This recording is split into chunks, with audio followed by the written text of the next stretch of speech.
First order of business is to remind committee members of your responsibility and duty under the State Ethics Act to not engage in any conflict of interest. Now, we don't have any action items today, but for the record, does anyone have any interest not any interest, but any conflicts with the upcoming information items?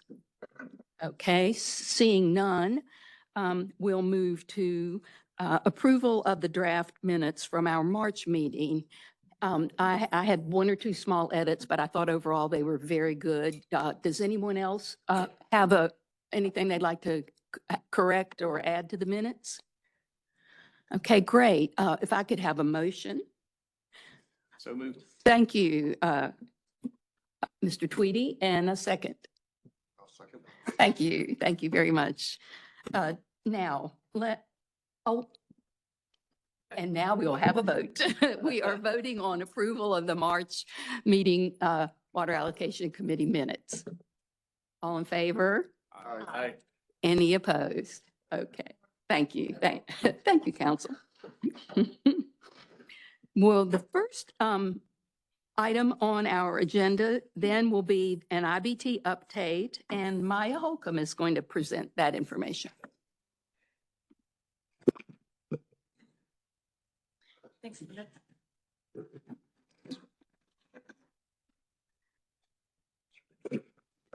Hi, good morning. My name is Maya Holcomb, and I am the IBT coordinator with the Division of Water Resources, and I'm going to give a brief IBT update this morning. There are currently 3 IBT requests in the works: the town of Morrisville, which is the most recent request, Charlotte Water, and the town of Fuquay-Varina. The town of Morrisville proposes to move water from the Catawba Basin to the Rocky and the South Yadkin Basins. They receive their water supply from Lake Norman in the Catawba River Basin. They hold a pre-existing allowance of 8 MGD based on an average day next month, and deduced from a 30-year demand estimate, the town now requests to transfer a tentative 12.6 MGD. Just to note, they're still in the early stages of this process, and the requested transfer number will most likely change once they receive their draft EIS. The town of Morrisville held 5 public meetings in November, and they presented at the Lake Wylie Marine Commission's regular meeting in late February. The town has completed their public meetings for their NOI process, and they are now initiating their environmental impact statement, EIS. Next, we're going to move on to Charlotte Water. Charlotte Water's IBT request involves modification of their existing 33 MGD transfer certificate from 2002, which allows transfer of water from the Catawba Basin to the Rocky Basin. Charlotte Water has requested to modify their existing certificate for up to an additional 30 MGD based on their forecasted demands. Until the EIS process concludes and the EMC decides on the adequacy of this request, the transfer amount is subject to change. Charlotte Water has refrained from giving a transfer number at this stage, but they have given us a request of 30 MGD increase as a preliminary number. And at the bottom of the slide, you can see that we have stated the preliminary number may be updated during the IBT process, and moving forward, we're going to use this language on each slide. Charlotte Water is currently working on their EIS at the moment, and even though Charlotte Water does have a modification request, an EIS is required due to the South Carolina versus North Carolina settlement agreement.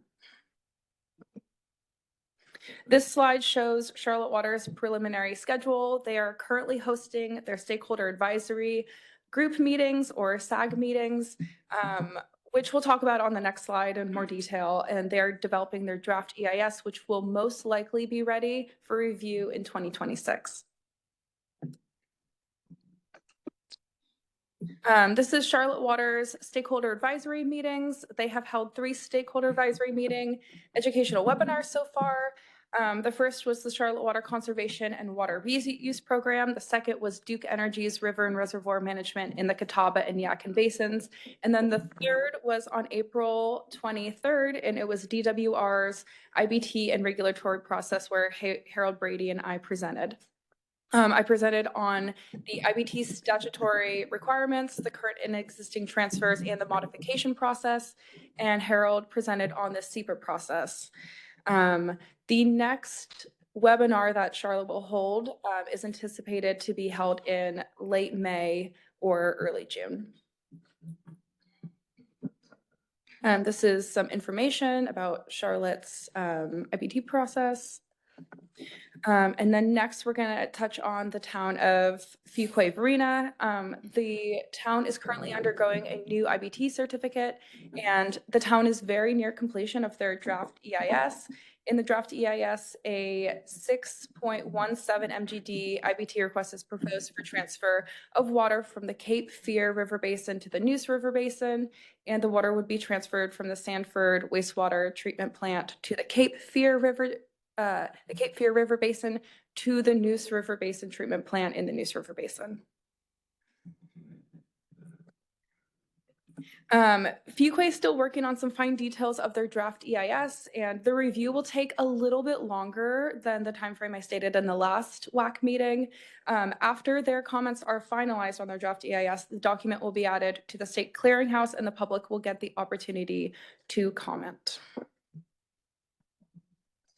And then I just want to address some comments from last time. Based on comments we received from the previous WAC meeting, website edits were made to the IBT page, so please feel free to explore those. We've updated the IBT web pages, not just the current ones, so the old ones too. And if you have any additional comments, please reach out and let us know. And I just want to note that the IBT website is a work in progress, and we will continue to update all the information and continue to keep it updated. So we appreciate those previous comments. Thank you so much, Ms. Holcomb. Do any of the committee members have questions on the IBT update? All right, it sounds like some dates that we were anticipating sooner have been moved out a little bit. So we appreciate that update, and thank you very much. Thank you, Chair Weiss. Thank you all. Next, we're going to have a drought update, and that will be given to us by Mr. Klaus Albertine. He's with the Division of Water Resources.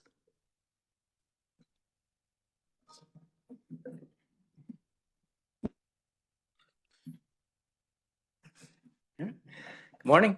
I'm Klaus Albertine with Division of Water Resources, Water Supply Planning Branch. I'm also the chair of the state's Drought Management Advisory Council, known as the DMAC. It's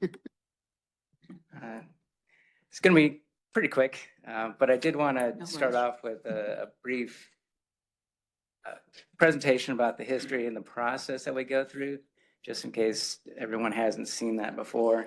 And then I'll talk about current conditions and then real briefly about the forecast for this spring and summer. So the DMAC started back in '92, sort of an informal meeting between DWR and USGS to talk about where conditions, were starting to dry out, where we're having concerns. After the 2002, 2003 drought of record, the group actually got statutory status. And then after the 2007, 2008 drought, which was, again, a drought of record, it was further refined to really specify who was going to be on the DMAC, make it much more formal, what the responsibilities are, and what the procedures for coming up with the maps, doing the assessments, and so forth. These agencies that you see on the screen are the members of the DMAC, and the majority of them actually meet every week to discuss the conditions that we're seeing through the state. We do it year-round, pretty much without exception. There's been a couple of years, I think 2020, where things were just wet and we just kept getting rain and rain. So it really didn't make sense to have a drought call. But in general, we do have it every week, year-round, and that really helps everybody understand how things develop, either as they're getting worse or improving. Typically, the input is from State Climate Office. They'll talk about things such as 30-day % of normal rainfall, 60, 90 days. And then Weather Service gives a forecast. We're not allowed to take that forecast into consideration when we do the map. The map is supposed to be what conditions are now. There's a few exceptions. When Helene was coming through, we're like, we're not going to put that into drought. We know it's going to be, 10 inches of rain. It ended up being much worse. But anyways, they do give us an update on the forecast, just so we know what to expect and maybe temper our message going out. But again, we can't make that in the map. USGS talks about flows at their gauges, and then they along with Division of Water Resources, talk about groundwater conditions across the state. Then our reservoir operators, Army Corps of Engineers, TVA, Duke, and Cube all talk about where their reservoirs are related to where they'd like them to be for that part of the year. And Forest Service gives us an update on wildfires. And then finally, Ag Extension gives us information about what their agents are seeing across the state. And that, is really critical information because they're the ones that are out there really in touch with, what the soil conditions are, where the growing season is. And so that's great information. And then as needed, we may get feedback from water supply staff, wildlife resources may give us input, and then water quality staff also, if we're starting to see drought conditions that are affecting water quality. And then at the end of each call, we come up with the consensus that we provide to the U.S. Drought Monitor for their official national map. And again, it's a consensus, and there can be some back and forth. Different groups have different concerns, different focus. But by the end of the call, we do have a consensus about what parts of the state are either staying the same, what parts may be degrading, and which areas may be improving based on recent rainfall. Again, we have our call on Tuesday afternoons. We provide that information to the U.S. Drought Monitor. They need 2 days to compile all the information from all the 50 states, and then they come out with their official national map on Thursday. And at that point, we're allowed to release our maps. So we put that up on the DWR site, along with a list of counties that are impacted. And then we'll work with the State Climate Office to come up with communications. Different times of the year, there'll be different interests. Right now they might have a item about wildfires and where those are happening and what is driving it. We may talk about reservoirs, stream flows, all that. But again, it's more publicly oriented, and they'll have information on that. And then as needed, we'll do a press release. Usually if there's a significant increase in coverage, things like, the entire western part of the state is now in moderate drought, and definitely when we get into the higher stages of drought. So there's 5 stages of dryness. Abnormally dry is kind of we're getting into drought. We may have had 3 to 4 weeks of below normal rainfall. And so that usually is called for abnormally dry. And then there's 4 stages of drought, going from moderate to severe, extreme, and exceptional. And again, it's not unusual for part of the state to be in abnormally dry conditions at any time of the year. Then, it just goes in increasing rareness. So D3 is extreme drought, and that is, maybe a once in 20 years sort of thing. And then exceptional drought, maybe 1 in 50 years that an area may be in that level. But as we do go into D3, we do require municipalities and private water systems with over 3,000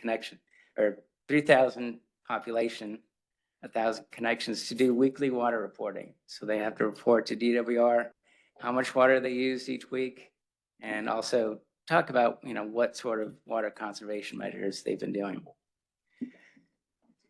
And then if necessary, we may activate a state emergency response team, a CERT. And For D3, the extreme drought, it's less likely that we'll do that unless really the extent of the D3 is pretty wide or it's been going on for a while. And then as we go into exceptional drought, D4, then things are really serious. We do, or we can implement agriculture, economic, energy, health, or water task forces. The EMC may be called to take action. And then the CERT collects data to provide to the governor for presidential disaster declaration, or the secretary, Secretary of Agriculture may have a declaration. And then finally, the strength of the DMAC, because we have all those agencies participating every week, they're able to provide their input about what they're seeing and what their concerns are.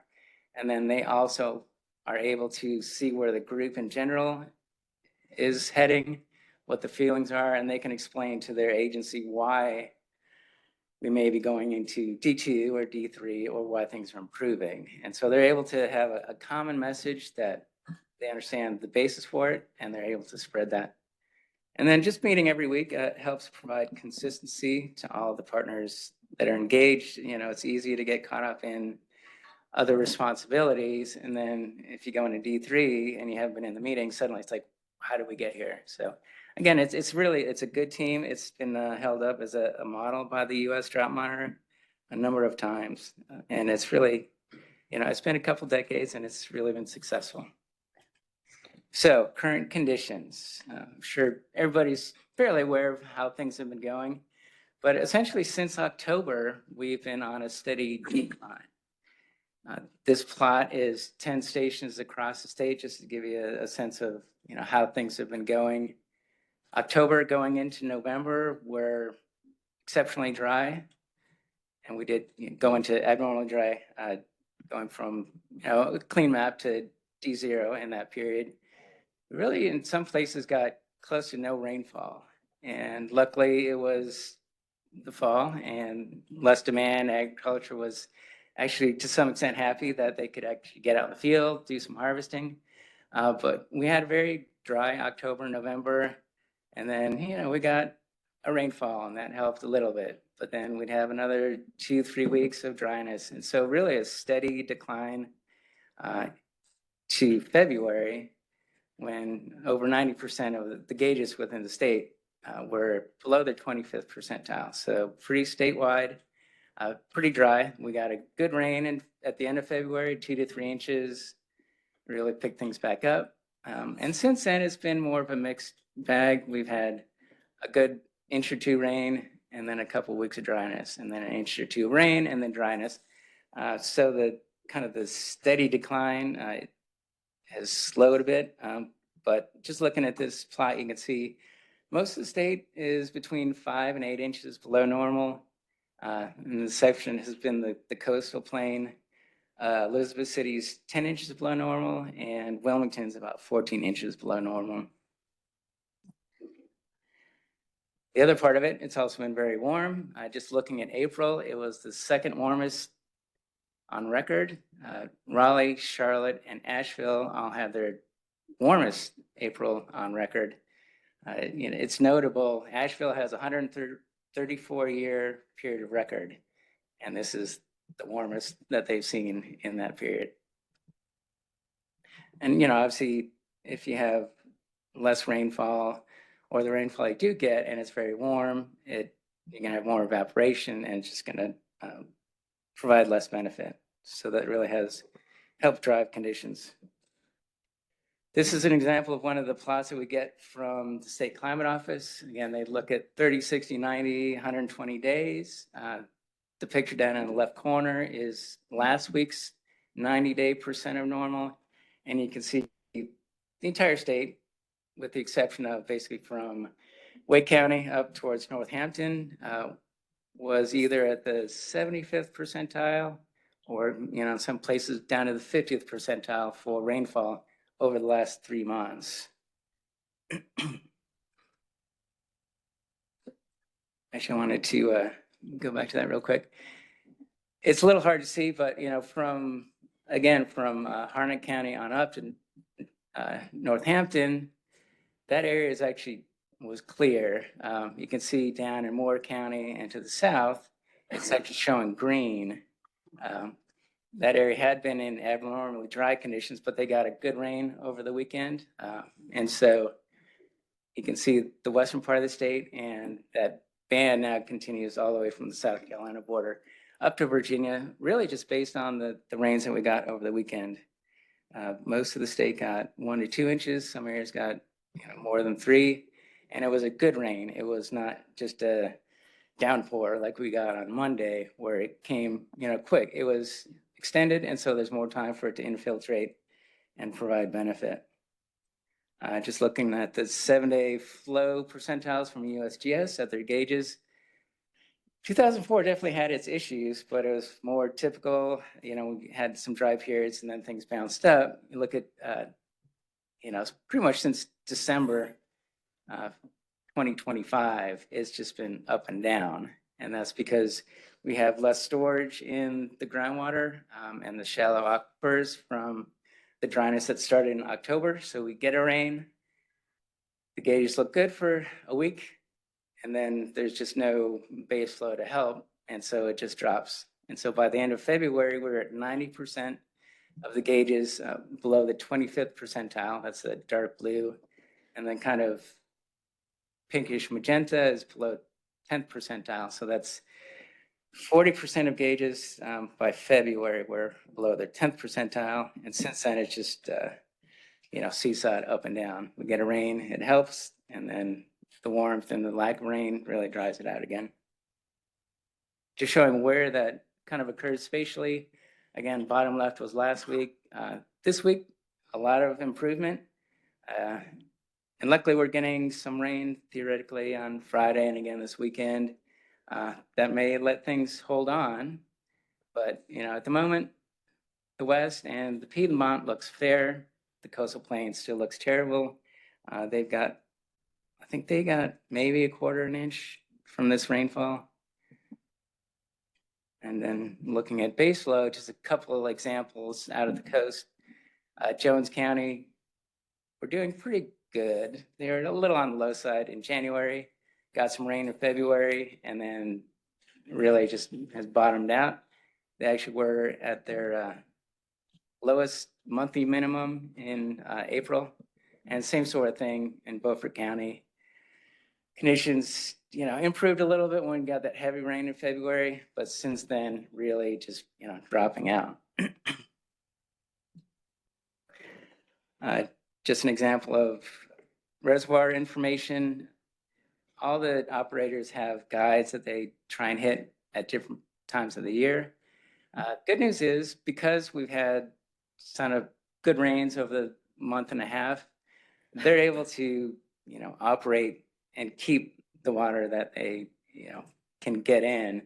So they kind of seeing how dry it had been, they've been operating pretty conservatively.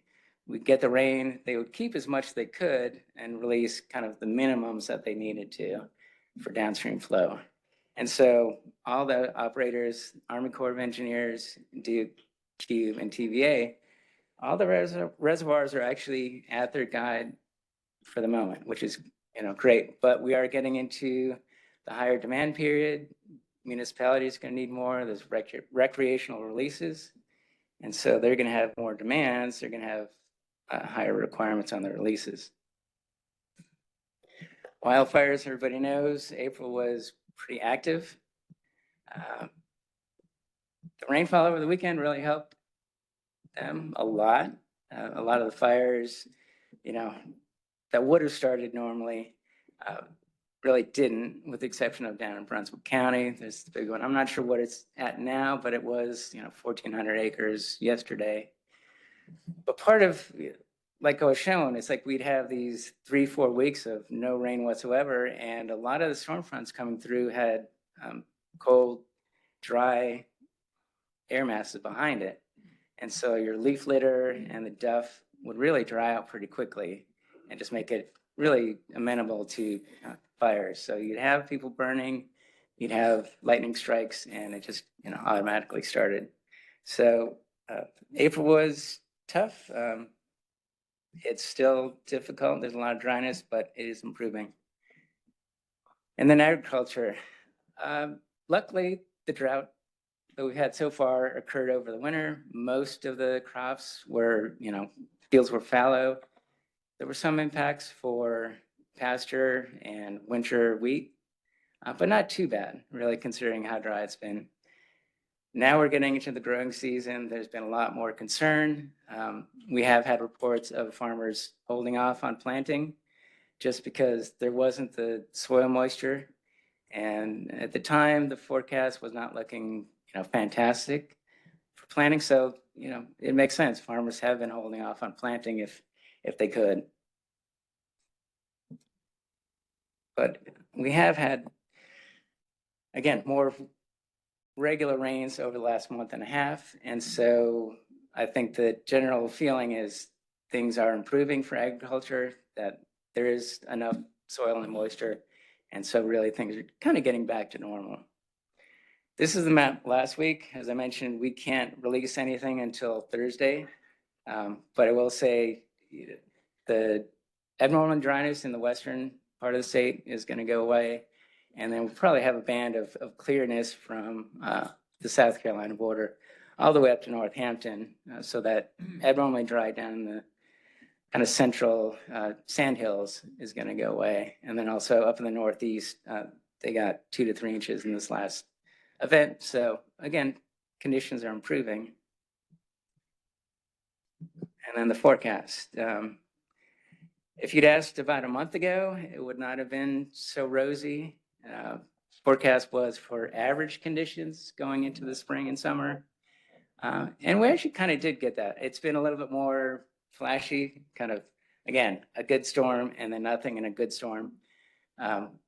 But the forecast has changed. We're getting out of this La Nina pattern, which is normally warmer and drier over the winter, into a more just average normal pattern. And so the forecast is for above normal conditions, either being likely or very likely in North Carolina over the next 3 months.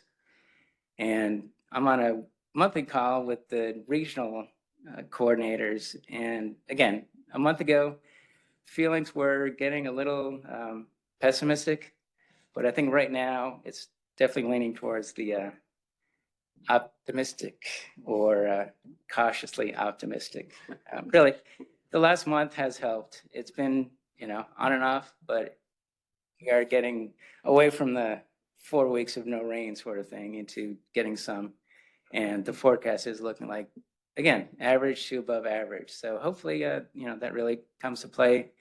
We're in a decent spot right now with reservoir levels and agriculture. So it really, depends on how the weather plays out. But overall, again, cautiously optimistic. And that was everything I had today.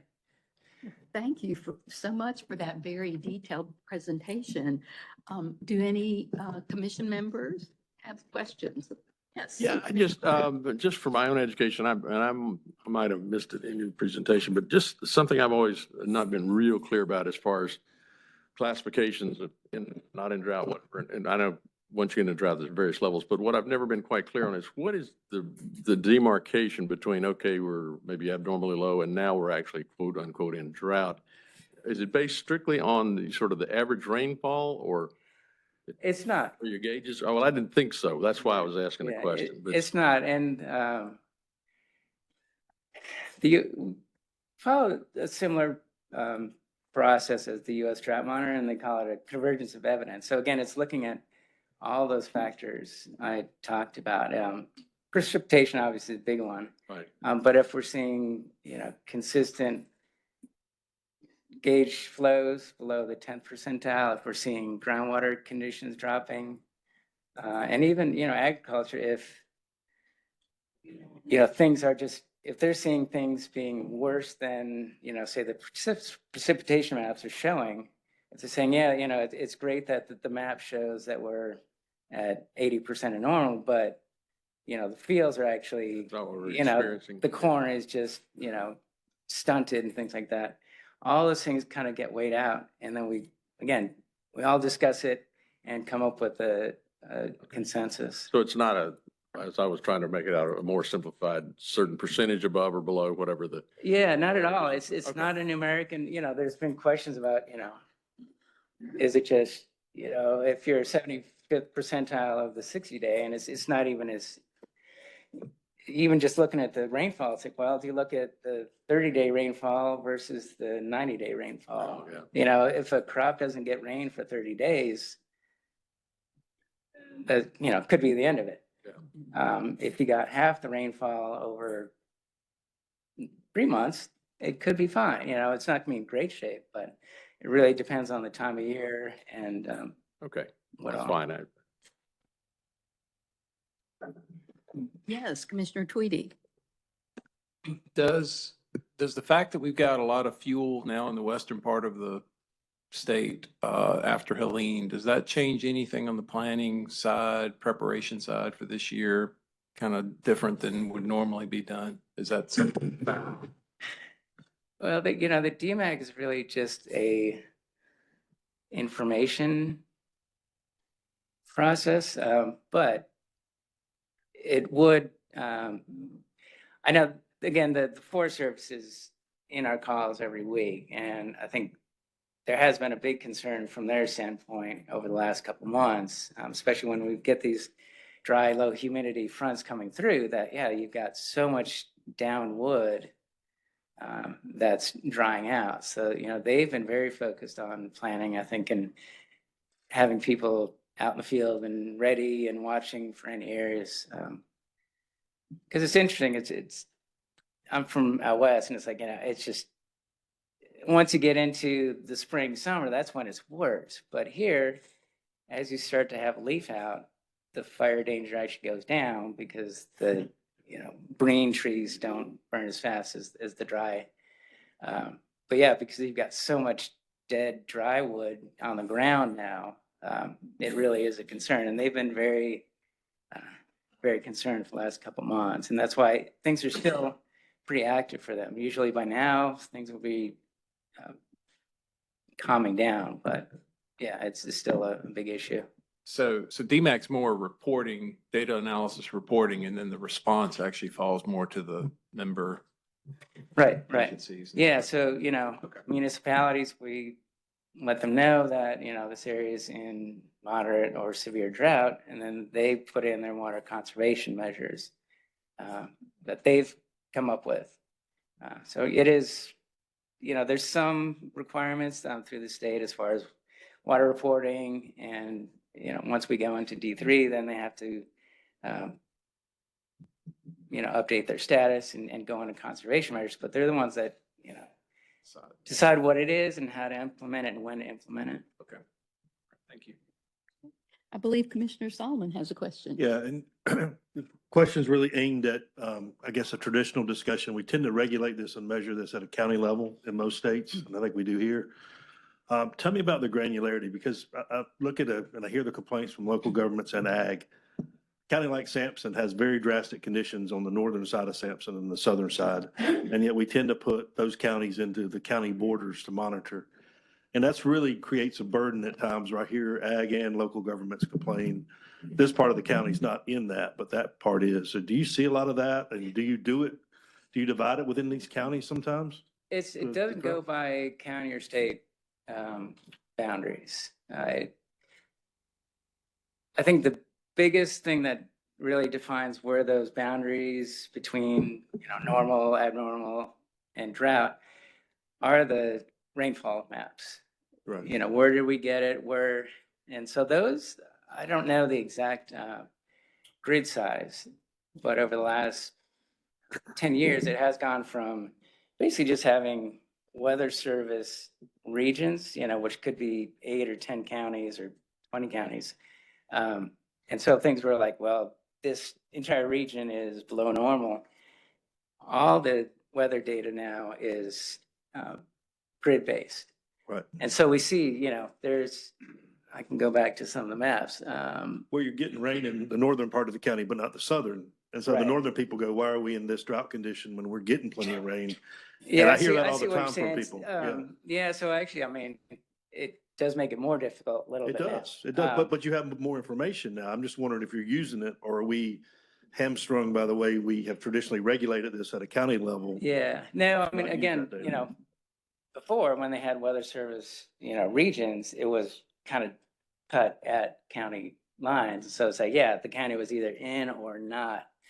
You know, you can see the maps now. It's you know, it's not frequent that you actually have boundaries, you know, along a county line. Sometimes it happens. But if you go back to where you cloud the drought, you have an earlier one in there where it's all on the county boundaries. Go Which one? back a little bit more. Go back. You might have just jumped it. Go back a little bit more. More. It was early. It was before all this. Oh, go back. Go that one right there. That one. So I can't see that real good. But it looks like everything in there is drawn, and that's what I see in other states too, that we tend to draw these drought conditions. Commissioner Carter's thing, what's a condition 3 versus 4? Mhm. We draw them on the county boundaries, even though our data Right. is more granular than that. This was 2007. Okay, Um, so you do it across, you do it differently within the county now on a drought declaration. yeah, yeah. So the southern part of Sampson, for example, could be in one condition and the northern part in a different one. Now, so that is statutory. If Okay. more than 25% of a county is in a condition, you take the worst. So if 25% of the county went into D2 and the rest was in D1, the whole state is D2. Whole county's D2, so it's Yeah. statutory. Yeah, so Okay. that's statutory. And yeah, I mean, definitely what you're saying, and that's why it does help to get the ag input, is because, yeah, they may say, well, southern part of the county, things are great. Right. In the north, it's not. Right, but you're putting restrictions on me in the south and I got plenty of rain, right? Yeah, and that, again, that part's statutory. But the reality is, especially in the summertime, you know, we get, like we did on Monday, we get this little band of rain that went from Moore County up to Wake County. Rest of the state got nothing, but we got an inch and a half. And so that easily can be, you know, half of Johnson County could have got nothing. And Sure. the west got an inch. Right. And so, yeah, that really does play out. And so you do have discrepancies in conditions, but those are real. But Yeah. statutorily, You have to do it by county. yeah. Okay. I guess 2 other comments or questions if I could. Two things I would like to see. I've seen Pope Moselle do this in South Carolina. It's really good. And Klaus, you may be the one, or it may be the state climatologist, but there is a lot of climate variability that picks up in the granularity of the data. And I've seen Hope do things like the amount of thunderstorms are picking up in there's a trend. We don't see it at the statewide level, but we see it in the upstate or somewhere like that in South Carolina. Overnight temperatures are trending up for the past decade, but not statewide. I Mhm. would love to see a little bit more granularity on variability and thinking about how that, because I do think the state climatology offices, most of them track that.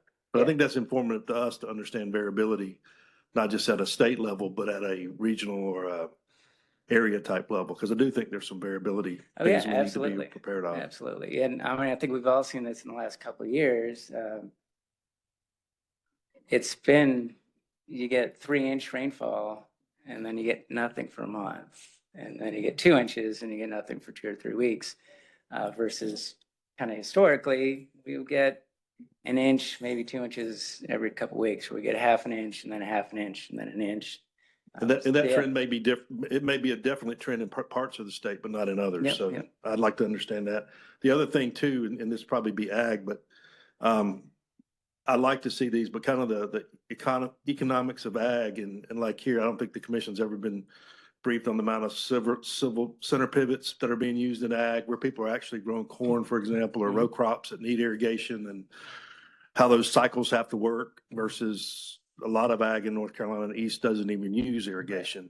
Right. So it would be very interesting to see that either from one of our ag members or from y'all to talk about that, because we tend to lump ag as we're all irrigating, and they're not all irrigating. Oh, And they're absolutely. not. irrigating at different times, as you pointed out earlier, for different reasons. So I want the commission to understand that at some point too. Yeah, yeah. Yeah, and you know, I mean, just kind of as an aside, last year they said it was one of the worst ag years in history for North Carolina, we had those couple drought periods, but it was drought period and then 5 inches of rain, and then drought period and 12 inches of rain. Ag doesn't do well with either of those. Right. You know, it's much more consistent rain every week would be perfect, you know, an inch of rain every week would be, you know. Correct. And That'd be different parts of ag does better or worse with it Yeah, than yep, others. yeah, Right. absolutely. Yeah, So- some crops did okay. Some crops were just wiped out because you get, you know, either no rain during critical period for corn, but then you'd get 3 inches of rain at a bad time and tobacco started, you know, having rot and mildew and things like that. And then it would dry out for another 4 weeks. Right. Yeah, just, But we're not irrigating tobacco, right? So we're Right, dependent on nature. We're irrigating more crops that Yeah, we sell yeah. in stores and stuff like that for food. So, okay, yeah. thank you. But yeah, as far as state climate office, it's a great office for North Carolina and South Carolina, and they're happy to come up with whatever we can think up. So I'll touch base with Hope and see what kind of things she's been presenting, and talk to our folks, see if we can do the same. Okay, thank you. All right, thank you. Thank you. And next, we are going to have a basin wide water resources management plan update, and we will be hearing from Ms. Raquet.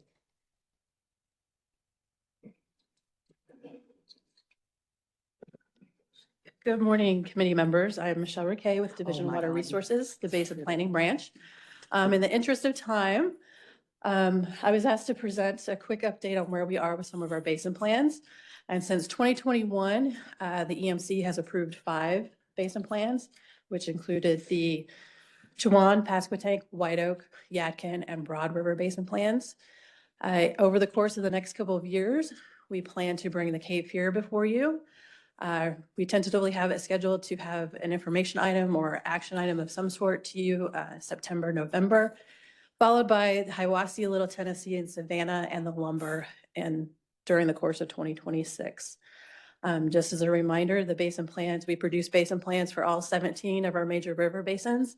We do look at the schedule on a regular basis and try to align the schedule with monitoring schedules, rules readoption process, activities that we know are going on so that we can line up the basin plans to be more timely with those. I guess I'd be happy to entertain any questions that you all may have. I probably drove some of this conversation briefing, but my concern was maybe not within control of staff, or maybe, I don't know, but the Broad kind of got delayed because of the hurricane and some issues there. Cape Fear's been delayed because of some PFAS things and some other data you guys wanted. I know there's a cycle these things have to be done on. So as those two got behind, It pushes. did it push and should it push everything? Shouldn't we be dropping, if we see one getting behind, should we not be dropping other ones in faster to keep them on schedule as we delay? Because my concern is I think these are very valuable tools for water quantity and water quality. Mhm. And if we fall behind, then we're stretching it out to 7 years or 8 years or 10 years. And I'd like to see us keep them on, what, about a 5-year cycle, right? And then about They're a one- 10-year cycle. 10-year now. cycle. But Mhm. at the same point, I don't Yeah, want to see yeah. us get stretched out because a couple of them have.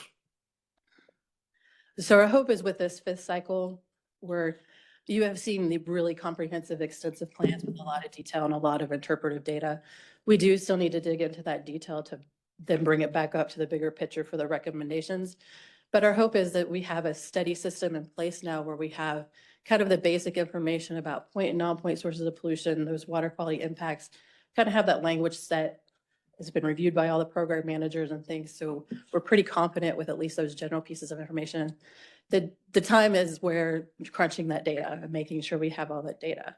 So as we move forward with the plans, we're going to kind of do a hybrid version of taking the general information that you would normally see, putting it in a separate, not a separate document, but an appendix type document, and then really focusing on the water quality pieces, water quantity pieces of the plan. So our hope is that by 2030, in the next 5-6 years, we'll be caught back up and on that 10-year cycle. Yeah, because we need planning information. It's hard for some organizations, mainly regulatory, it's easy for them to put the planning aside, but this commission needs this planning information. So I'm with you here, not against you. I'm just trying to make sure we're getting it The We're, proper emphasis on the planning for this commission. we are pushing through as hard as we can, and hopefully by 2030, we will be back on that 10-year regular rotation. 2030. Just around the corner. Well, do you have a, no, you don't have a question. Any, oh, Commissioner Deerhake, yeah. Originally, we were on 5-year cycles for this, and it was very productive. I think we have expanded the scope to include quantity now, and with the move of this planning exercise from water quality to water allocation committee, I understand part of that was just workload management, but I do not want the water quality committee to not be able to have a voice in this. So when these big plans, especially like Cape Fear, come through, I do hope there'll be some way to have perhaps a joint meeting between allocation and water quality committees to arrive at some agreement on what's acceptable and if the package is addressing everything that both committees find of concern. So, No, to answer, if I may, to answer that question, we will. But I don't want us to, our governance model to fall into, everything's got to go through 2 committees before it gets to the full EMC, because that can be a disaster that I've seen in other governance. It needs to be one committee or the other to approve it. But the intention is on the big ones, as you say, that we would have a joint meeting with whatever committees need to hear it. And water quality is the big one. and hopefully all the committee members on both committees will be able to speak and express their Speak and express concerns in at those the water meetings. allocation committee meetings. That's right. in But the that's future. right. But from governance, this committee for now will approve it. We may change that after this year, but that one committee will approve it to go to full EMC, but we're not going to keep it secret from the other committee. Thank you. I'm sorry I won't be here to see the Hiwassee, Savannah, and Little Tennessee cross the finish line, but please know that there'll be a liaison spot open for that one. You could come back and do a little presentation with Michelle if you want to on it. That would be nice. Oh, goodness. Well, yes, Commissioner Tweedy has a question. Quick one. How many staff, remind me how many staff work on this? We currently have 5. We are down 2 positions. One was recent retirement with Fred Tarver, and another one of our environmental specialists left to take another opportunity closer to home. He was driving back and forth from Greensboro a lot, so we're in the process of moving forward with trying to fill those positions. Thank you again. Thank you. Now we're going to hear a presentation from Dr. Hagos. He's in Demler, but he's going to give us information about the new probable maximum participation study and tool. Thank you. Thank you, Dr. Hagos. Hagos, did I say that correctly? Yes, but you can call me Hadush. That's my first name. So Well, thank you. good morning, committee members. Thank you so much Good for morning. giving me this opportunity to present this new probable maximum precipitation and the tool we have now prepared that will be published in this month, the latest by early June, and available for all dam owners and their engineers. So earlier we had an excellent presentation on low rainfall, drought, and so on. Mine will be the opposite. It will focus on extreme rainfall and rarely happening, but that are important for the design of water infrastructure, including dams. So just to give you some introduction, so this study was managed by Demler Dam Safety Section. I was involved, our director, Toby Vincent, was involved, our state dam safety engineer, Josh Polly, was also involved, and a couple of few other colleagues in our department.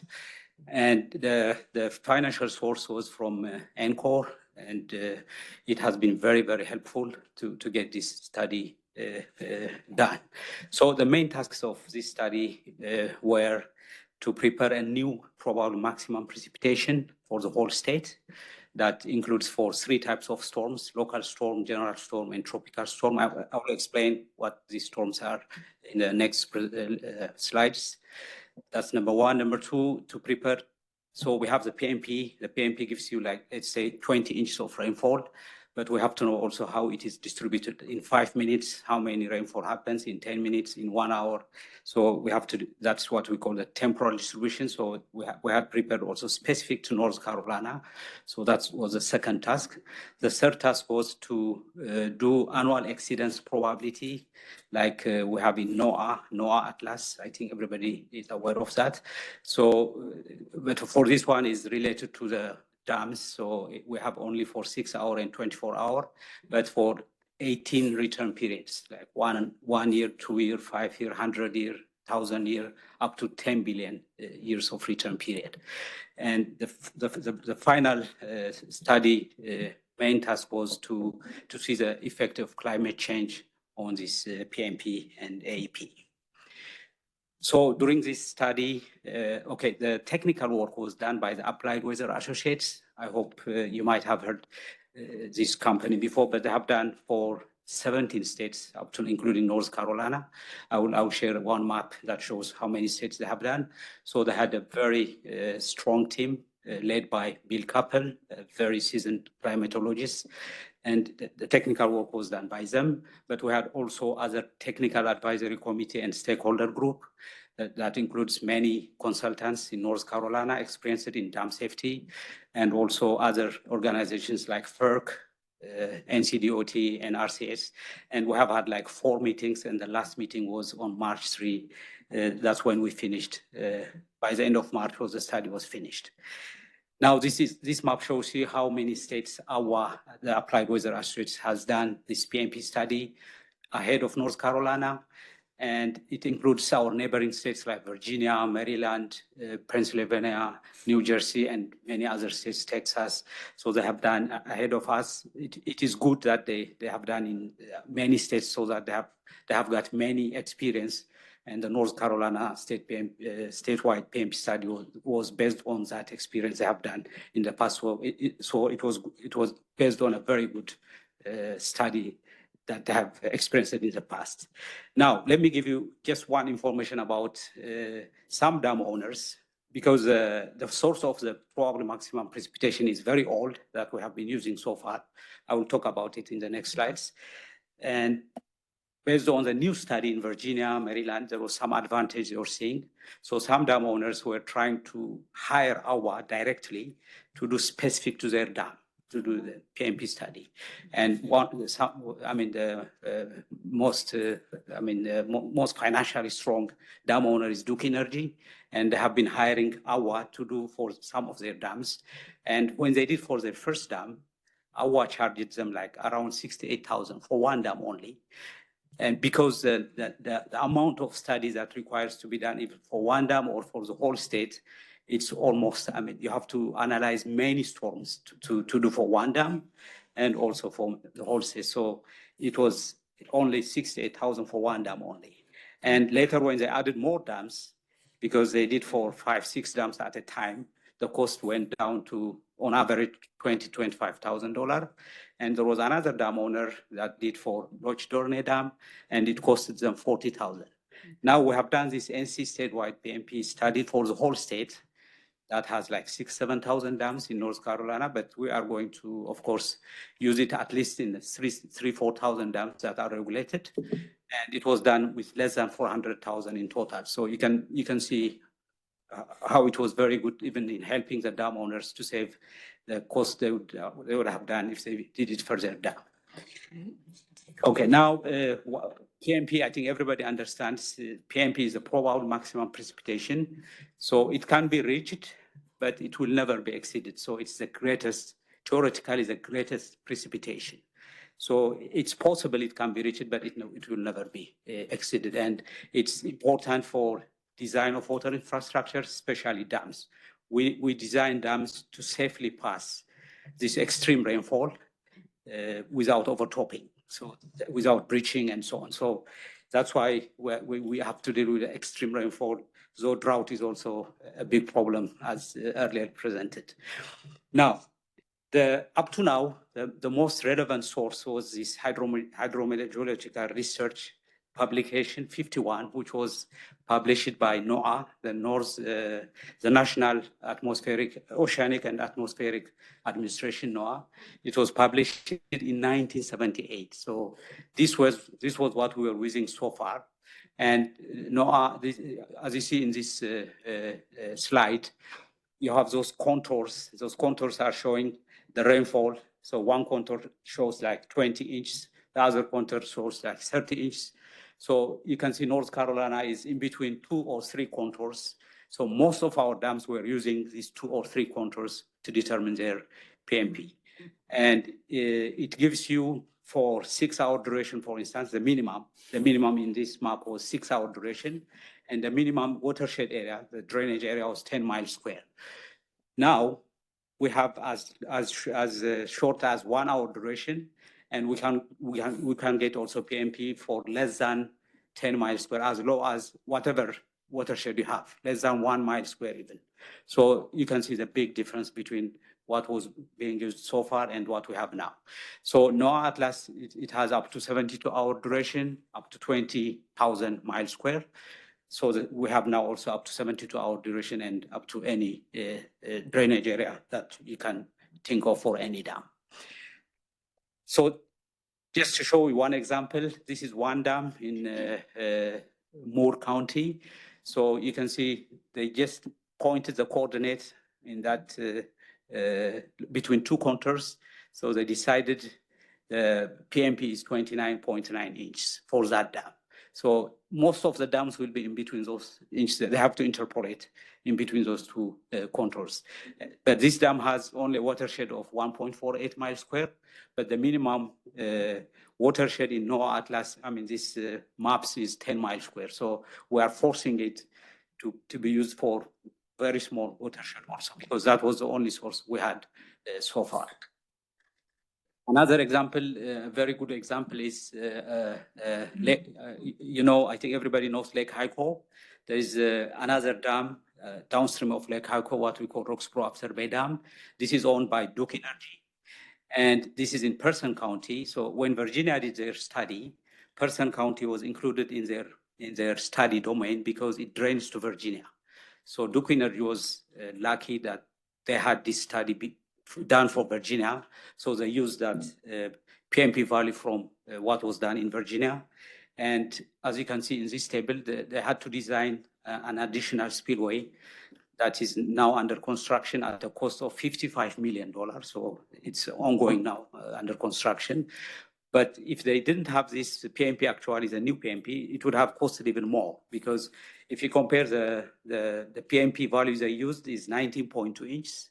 But if from HMR 51, you see on the right, it would have been 29.6 inches. So it's a big difference if you use HMR 51 and the new PMP. So for larger watersheds, for larger dams, the benefit is even not only on the cost of doing the study, you can also save on the spillway structure itself. So it has another advantage, especially for bigger dams, for larger watershed dams.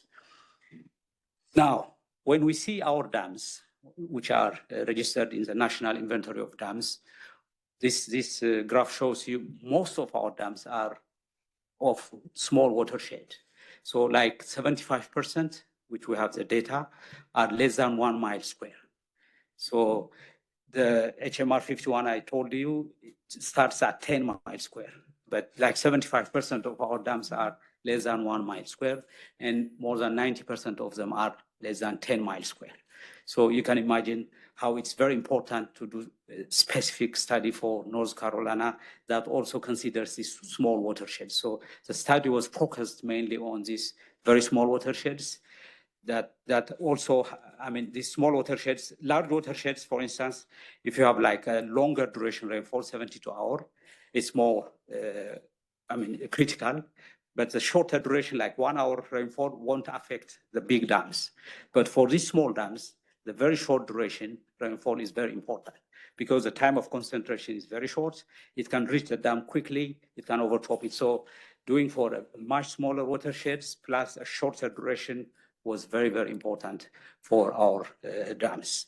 So this is, you can see, this also graph shows similar behavior that most of our high hazard dams are less than 1 mile square and less than 5 and so on. So we don't have many dams that have big watersheds. So this study was very important for the small watersheds with shorter duration of time of concentration. Now, what's the difference? So there is a big difference between the old HMR 51 and the new NCPMP study.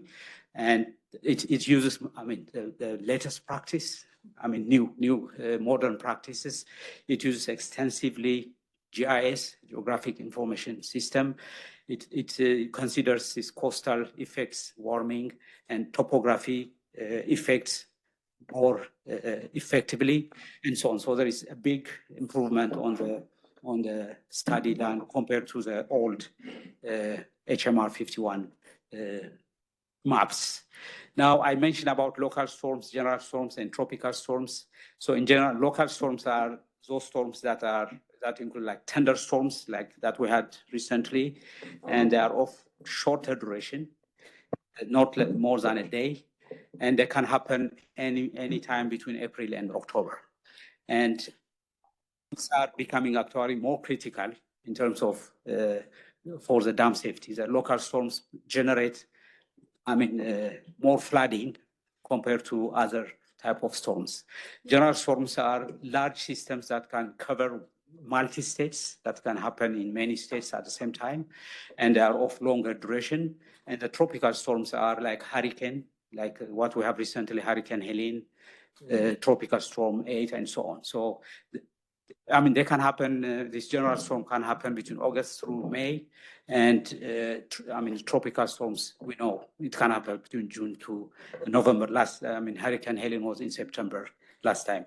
The general and tropical storms are of longer duration. The local storm is of shorter duration.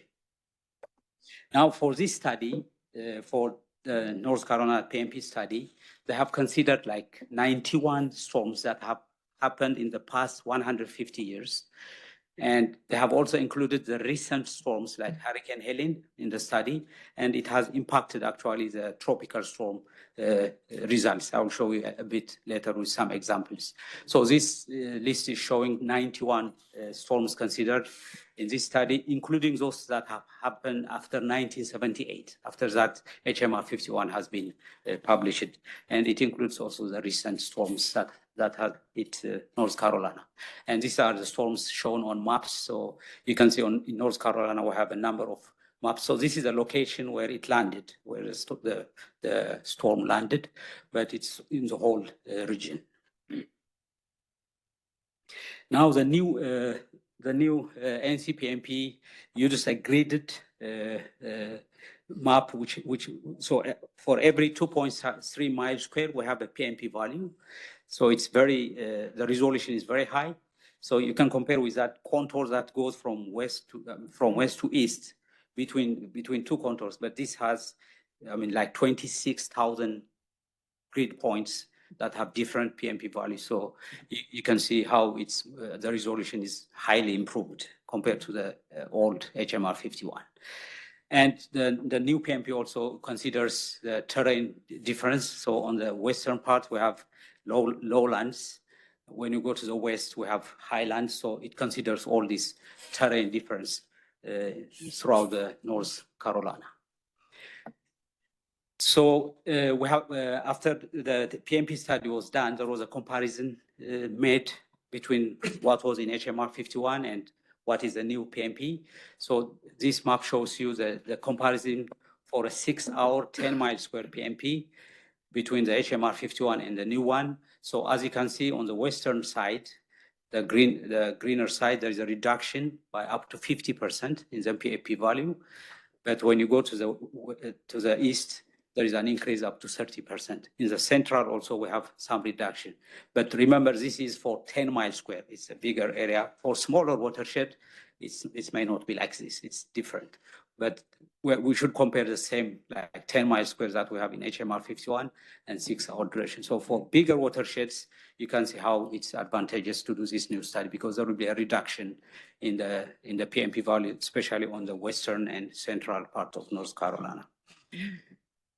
And this map shows where our dams are located. So you can see most of our dams are in the central and western part, and we have less dams on the east. So it's good that because the increase was on the east, so we don't have many dams, fortunately, on the eastern part of North Carolina. And similarly for 48-hour 10 mile square and 72-hour 10 mile square, we have a reduction. There is no increase, but there is all reduction. Or on the western part, there is no much difference between the HMR 51 and the new PMP. Now that was about the PMP, and I have mentioned about temporal distribution. So to date, the engineers have been using like NRCS, HMR 52, that's 1980, published in 1980, and so on. So this is more general for the whole country. It's not specific to North Carolina. So now they have done specific to North Carolina, depending on the storm behavior here, the terrain, and so on. And they have prepared for local storm. We have temporal distribution for the 2-hour duration, the best fit temporal distribution for 2 hour, and for 6 hour, 12 hour, and 24 hour. We have 10th percentile, 90th percentile, and synthetic. I will explain that using maps. And for general storms and tropical storms, they are more of critical on the higher duration. So we have 24 hour, 48 hour, 72 hour. So we have I think different type, many types of temporal distribution that the engineer has to test and get the most critical one. So we have a lot of options now that we can use for our dam design. So this is an example that shows the temporal distribution. So what you see here is the first one shows the 2-hour temporal distribution. That's the best fit. And the 6-hour temporal distribution has three, like 90th percentile front loaded, and 10th percentile is the back loaded. So 90 percentile, 10 percentile means when I say 90 percentile, 90% of the storms are more than that distribution. And the 10 percentile means 10% of the storms have less than that distribution. And there is another distribution called synthetic, which is in the middle. That's about 50 percentile duration. So we have for all local, tropical, general, and so on. But this is showing for the local storm as an example.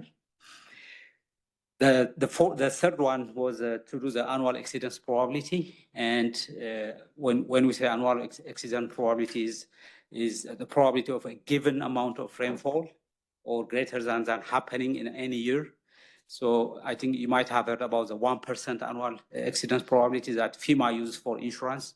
So the 1% annual exceedance probability means there is a chance of 1 in 100 that can happen in any year, that kind of rainfall amount. So they have done for 6-hour and 24-hour duration throughout the whole state for North Carolina. And they have done for different return periods, starting for 1 year up to 10 billion year. So the purpose of doing up to 10 billion year was to see what is the probability of exceedance of the PMP itself. So NOAA Atlas has up to 1,000, but here we have up to 10 billion. But NOAA Atlas has also for shorter duration, 30%, 1 hour, and so on, because I think in roads, culverts, and bridges, they use shorter duration than what we use in dams. And the final study, the final point was to see the effect of climate change. And the result shows the PMP envelope is not going to change because of climate change, but the climate change may affect the mean annual and seasonal precipitations. So this low frequency rainfalls may be affected, but the PMP is not going to change much.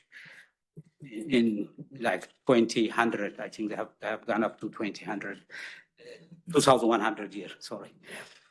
And they have also done a comparison between NOAA Atlas and the new, the annual exceedance probability. So you can see in central North Carolina, it seems there will be increase.